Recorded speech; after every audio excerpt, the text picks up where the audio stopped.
It's Mhm. the interesting thing is, the whole time I was recording the object out there, that part of the video was removed. That's all I can say is removed The because part where it was yeah. I never shut the camera off. I never took it out of record. It was still recording because it completed the files. The files were completed. Um, the names were established. The attributes were established. You could see the file extensions, but parts of the video were missing. That These were engineers who tried to have a close capture of what these drones are, but their experience was mysterious. Before we listen to the clip more, let's hear what Bill Spadia thinks these drones are. Happening on and around our military bases, both the Joint Base in Monmouth, Picatinny Arsenal in North Jersey. So there are a lot of questions, and it leads many of us to believe that they do know. But I think the simplest explanation is that this is some kind of a military test. I just wish they would come out and say, here's what we're doing. And I have said, when I'm elected governor, we're not going to have this secrecy coming from the State House. We're going to have total transparency because it's clear someone knows what's happening. Bill Spadia believes this is a military test. Perhaps he felt so because these objects hover more on military installations. But I feel this is not the case. If it were so, the military would have issued a statement to that effect. Some of the statements coming from security agencies show that they are still investigating the issue. Listen to this. Any idea who is behind it and what the point of it is? What are they doing? We don't know. I mean, they were operating throughout the township last night, and then moved into Cherry Hill, ultimately heading towards Philadelphia. No, we don't know. I mean, they have to be landing somewhere. They're very large. I know we're working with the state police and ultimately with federal authorities to try to figure that out. And lots of information. So they obviously don't know. They are still investigating these sightings. It is possible New Jersey and other areas are facing UFOs or UAPs. Why we need to think about that is because of the advanced capabilities displayed by these drones, which is beyond what normal drones can do. If it is a professional drone, it shouldn't hover as long as these drones do. Notice what this official say about their capabilities. There's definitely concern. I mean, we do get reports of drone activity, but they're usually like, ones you purchase, operate. Last night was interesting just because of the wind that was present. One of those small, hobbyist drones wouldn't be able to fly. These larger, professional drone activity that was out there gave greater concern, especially in their ability to navigate the weather. Did you notice that these drones are able to navigate the weather? That is spectacular. One content creator, the Backyard Professor, related his own experience about drones. He had flown one in the past. Hear what he says about how these drones operate way beyond what drones we know can do.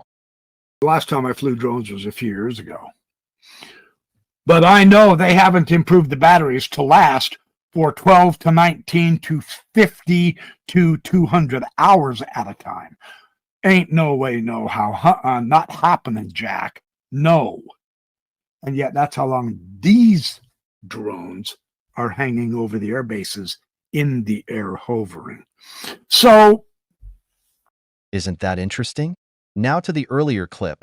Notice the experience of these engineers as they wanted to have a closer look at the light coming out from these drones with sophisticated cameras. It lasted about 45 seconds before we had before we could actually control the movements of our legs to make it work for us. Basically, it's to get our legs under us and move towards the RV, which was 106 meters away, from the shoreline. Can't really wrap our heads around that one. That was very unusual. And during that period of time, my camera was still recording, and you could see these flashes of light streamers. You could see, even though the camera is supposed to adjust for those bright, luminous periods of time where an iris system, a small diaphragm closes in front of the image sensor, so it doesn't damage the image sensor. That wasn't happening. Either the light was beyond the image, the iris getting into the image sensor, or something went wrong with the camera at that point. I also noticed that some of the memory settings, the double EEPROM settings as they call it, the the dynamic memory in the camera, which houses certain pieces of information to adjust the temperature and the settings of the camera. That was all corrupted. In the video field for a long time, I was a service technician, so I serviced cameras. I used to service some of the FLIR cameras and commercial equipment, and that's an oddity. Something like that where the double EEPROM memory that gets corrupted like that is generally corrupted with a high voltage transient. It takes 50 volts when you're programming this device, and on the outside, if there's a field of energy around the camera that got into the camera, that's what it looked like to me. That these memories were wiped out. They were corrupted. The data was corrupted. So I actually had to go back in there and reinitialize those settings. Mm-hmm. The interesting thing is, the whole time I was recording the object out there, that part of the video was removed. That's all I can say is removed. The Because part where I never shut the camera off. I never took it out of record. It was still recording because it completed the files. The files were completed. The names were established. The attributes were established. You could see the file extensions, but parts of the video were missing. That which is kind of bizarre. the parts where I think was I expected.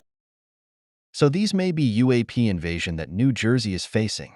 Or it could be that someone made these drones using UAP technologies. Let me know what you think in the comments section. Consider subscribing to this channel. Please give me a like.